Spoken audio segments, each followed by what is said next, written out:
Hi అందరికి నమస్తే, welcome to SM Lakshman talks.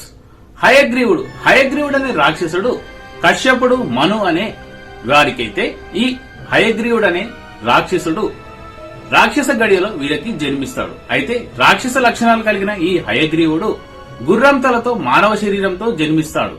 అయితే బ్రహ్మదేవుని గురించి కఠోరంగా తపస్సు చేయడంతో బ్రహ్మదేవుడు ప్రసన్నమై ఏ వరం కావాలో కోరుకోమంటాడు. అప్పుడు హయగ్రీవుడనే ఈ రాక్షసుడు తనకు సృష్టిలో ఎవరి చేతిలో మరణం లేని వరాన్ని కోరుకుంటాడు. అప్పుడు బ్రహ్మదేవుడు, మీ రాక్షసులకు ఏం పని లేదా, ఎప్పుడు మానవులను దేవతలను హింసిస్తూనే ఉంటారా, ఇలాంటి వరం అసాధ్యమని ఇంకా ఏదైనా వరాన్ని కోరుకోమని బ్రహ్మదేవుడు హయగ్రీవుడితో అంటాడు. అప్పుడు హయగ్రీవుడు, సృష్టిలో నాలాగా అంటే గుర్రం తలతో మానవ శరీరం కలిగిన వారితో మాత్రమే, వారి చేతిలో మాత్రమే నేను మరణం పొందేలా వరాన్ని ఇవ్వమని కోరుకుంటాడు.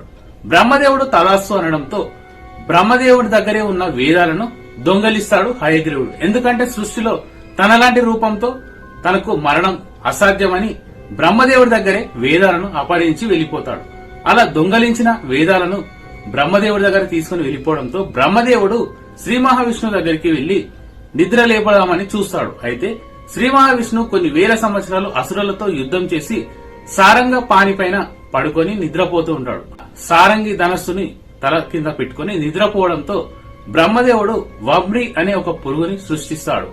వెళ్లి వింటినారిని కొరకమని ఆదేశిస్తాడు. అయితే వమ్రి అనే పురుగు వెళ్లి వింటినారిని కొరకడంతో వింటినారి తెగిపోయి శ్రీ మహావిష్ణువు తల తెగి సముద్రంలో పడుతుంది. అలా విశ్వకర్మను పిలిపించి బ్రహ్మదేవుడు గుర్రం తలను తీసుకొచ్చి అతికించి శ్రీ మహావిష్ణువుని హయగ్రీవ అవతారంలో ఇలా ఎత్తేలా చేస్తాడు బ్రహ్మదేవుడు. అయితే హయగ్రీవ అవతారం ఎత్తిన శ్రీ మహావిష్ణువు వేదాలను దొంగిలించిన విషయాన్ని తెలుసుకుని హయగ్రీవ రాక్షసుతో యుద్ధం చేసి కఠోరంగా అతనితో యుద్ధం చేసి హయగ్రీవుని సంహరించి ఆ వేదాలను తీసుకొచ్చి బ్రహ్మదేవుడికి అప్పచెప్తాడు. అయితే వేదాలకు బ్రహ్మదేవుణ్ణి, చదువుకు సరస్వతిని అధిపతులుగా నియమిస్తాడు. అందుకే హయగ్రీవుణ్ణి మనము పూజించడం వల్ల వివేకము, బుద్ధి, జ్ఞానము అనేది వస్తుందని, వీటికి వేదాలకు అధిపతి అని హయగ్రీవ అవతారంలో శ్రీ మహావిష్ణువు యొక్క హయగ్రీవ అవతారం గురించి ఈ విధంగా చెప్పడం అయితే జరిగింది. అందరూ జై శ్రీమన్నారాయణ, ఓం హయగ్రీవాయ నమః అని గట్టిగా అనేసి కామెంట్ చేసి సబ్స్క్రైబ్ చేయండి. Thanks for watching friends. మరిన్ని ఇంట్రెస్టింగ్ వీడియోస్ కోసం మన ఛానల్ ని సబ్స్క్రైబ్ చేయండి.